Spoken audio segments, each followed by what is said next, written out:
నమస్కారం. విచారణ అర్హత లేనటువంటి పిటిషన్ను వేసి మరొకసారి తెలంగాణ రాష్ట్రానికి తెలంగాణ ప్రజలకు నీళ్లలో తీరని ద్రోహం చేసింది రేవంత్ రెడ్డి ప్రభుత్వం. ఈరోజు సుప్రీంకోర్టులో తెలంగాణ ప్రభుత్వం వేసిన పిటిషన్ డిస్మిస్ చేయడము, తెలంగాణ రాష్ట్ర ప్రభుత్వం తిరిగి మేము సూట్ రూపంలో వస్తామని చెప్పడం అంటేనే ఇది ఇవాళ రాష్ట్ర ప్రభుత్వం యొక్క పూర్తి వైఫల్యం. అదేవిధంగా గతంలో మీరు చూసినట్టయితే ఆంధ్రప్రదేశ్ ప్రభుత్వం పాలమూరు ఎత్తిపోతల పథకం మీద ఆంధ్రప్రదేశ్ రైతులతో కేసు వేయించి అందులో ఆంధ్రప్రదేశ్ ప్రభుత్వం ఇంప్లీడ్ అయి ఆనాడు మన పాలమూరు ఎత్తిపోతల పథకం మీద స్టే తెచ్చింది ఆంధ్రప్రదేశ్ ప్రభుత్వం. మరి మీరు పెట్టుకున్న మీ కాంగ్రెస్ ఎంపీ, మీ న్యాయవాది సింఘ్వి గారికి ఈ మాత్రం విషయం తెలియదా?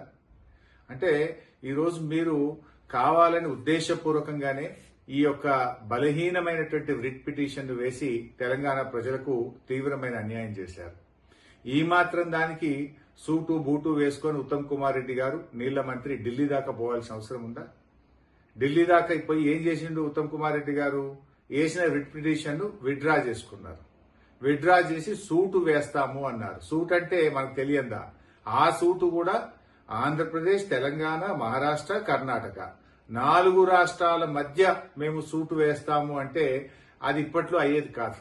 ఇంకా అది సంవత్సరాల తరబడి, దశాబ్దాల తరబడి పెండింగ్ లో పడిపోతుంది. అంటే పరోక్షంగా గోదావరి నల్లమల్ల సాగర్ ప్రాజెక్టుకు మీరు సహకరిస్తా ఉన్నారు. పరోక్షంగా ఇంకా ప్రాజెక్టు మీరు పూర్తి చేసుకోండి అని చెప్పి తెలంగాణ ప్రభుత్వం ఈరోజు సహకరించినటువంటి విషయం చాలా స్పష్టంగా అర్థమవుతా ఉంది. ముఖ్యంగా మొదటి నుంచి కూడా అంటే మీరు రేవంత్ రెడ్డి వైఖరి చూస్తా ఉంటే మొదటి నుంచి కూడా గోదావరి నల్లమల్ల సాగర్ విషయంలో ఈయన వైఖరి చాలా అనుమానాస్పదంగా ఉంది. అంటే ఈ సంక్రాంతి పండుగ సందర్భంగా రేవంత్ రెడ్డి గారు చంద్రబాబు నాయుడు గారికి ఇచ్చిన గిఫ్ట్, ఈ బలహీనమైనటువంటి వ్రిట్టు వేసి చంద్రబాబుకు గిఫ్ట్ ఇచ్చిండి ఎలా రేవంత్ రెడ్డి గారు, అంటే గురుదక్షిణ చెల్లించుకున్నాడు. అంటే మొదటి నుంచి కూడా మీరు ఒక్కసారి చూడండి. మొదటి నుంచి కూడా చూస్తే ఢిల్లీలో జరిగేటువంటి గోదావరి బనకచెర్ల మీటింగ్ కు పోననుకుంటూనే మీటింగ్ కు పోయిండు.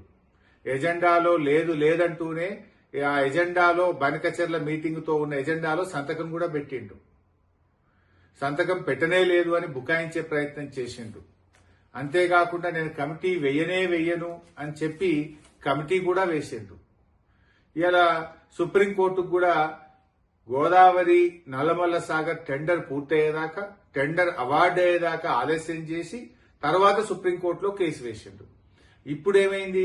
ఆ వేసిన కేసు కూడా బలహీనమైనటువంటి రిట్ వేసి దాన్ని విత్డ్రా చేసుకొని అది సూట్ వేస్తాం, మళ్ళా అది కర్ణాటక మహారాష్ట్రం కూడా కలుపుతాము అంటే ఈ లోపు గోదావరి నల్లమల్ల సాగర్ ను పూర్తి చేసుకోండి అని పచ్చ జెండా ఊపడమే.